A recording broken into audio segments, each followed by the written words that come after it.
ഒന്ന് ദിനവൃത്താന്തം അധ്യായം 14. ദാവീദിൻ്റെ വിജയം.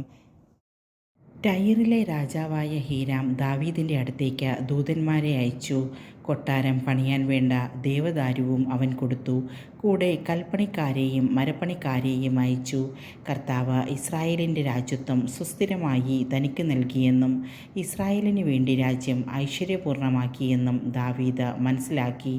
ജെറുസലേമിൽ വെച്ച് ദാവീദ് വീണ്ടും ഭാര്യമാരെ സ്വീകരിച്ചു. അവന് പിന്നെയും പുത്രീപുത്രന്മാർ ഉണ്ടായി. ജെറുസലേമിൽ വെച്ച് ദാവീദിന് ജനിച്ചവർ ശമുവ, Shobab, Nathan, Solomon, ഇബ്ഹാർ, Elishuva, എൽപെലത്ത്, നോഗ, നെഫഗ്, Yahiya, എലിഷാമ, ബെലിയാദ, Eliphelet. ദാവീദിനെ ഇസ്രായേലിൽ രാജാവായി അഭിഷേകം ചെയ്തതറിഞ്ഞ ഫിലിസ്ത്യർ അവനെ ആക്രമിക്കാൻ പുറപ്പെട്ടു. ഇത് കേട്ട് ദാവീദും യുദ്ധത്തിനിറങ്ങി. ഫിലിസ്ത്യർ റഫായീം താഴ്വര ആക്രമിച്ചു. ദാവീദ് ദൈവത്തോട് ആരാഞ്ഞു, ഫിലിസ്ത്യർക്കെതിരെ ഞാൻ പോകണമോ? അവരെ എൻ്റെ കയ്യിൽ ഏൽപ്പിച്ചു തരുമോ? കർത്താവ് അരുളി ചെയ്തു, പോവുക, ഞാൻ അവരെ നിൻ്റെ കയ്യിൽ ഏൽപ്പിക്കും.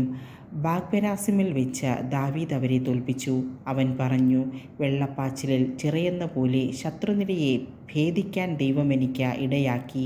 അതിനാൽ ആ സ്ഥലത്തിന് ബാൽപെരാസിം എന്ന പേരുണ്ടായി. അവർ തങ്ങളുടെ ദൈവന്മാരെ അവിടെ ഉപേക്ഷിച്ചു പോയി. ദാവീദിൻ്റെ കൽപ്പനയനുസരിച്ച് അവയെ ചുട്ടുകളഞ്ഞു.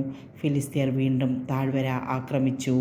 ദാവീദ് വീണ്ടും ദൈവത്തോട് ആരാഞ്ഞു. ദൈവം അരുളി ചെയ്തു, പിന്തുടരാതെ അവരെ വളഞ്ഞ ബാൾസാമരങ്ങളുടെ സമീപത്ത് വെച്ച് ആക്രമിക്കുക.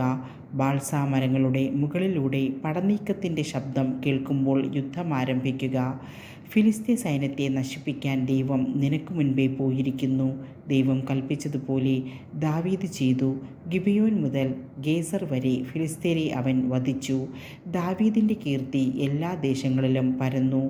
എല്ലാ ജനതകളും അവനെ ഭയപ്പെടുന്നതിന് കർത്താവ് ഇടയാക്കി.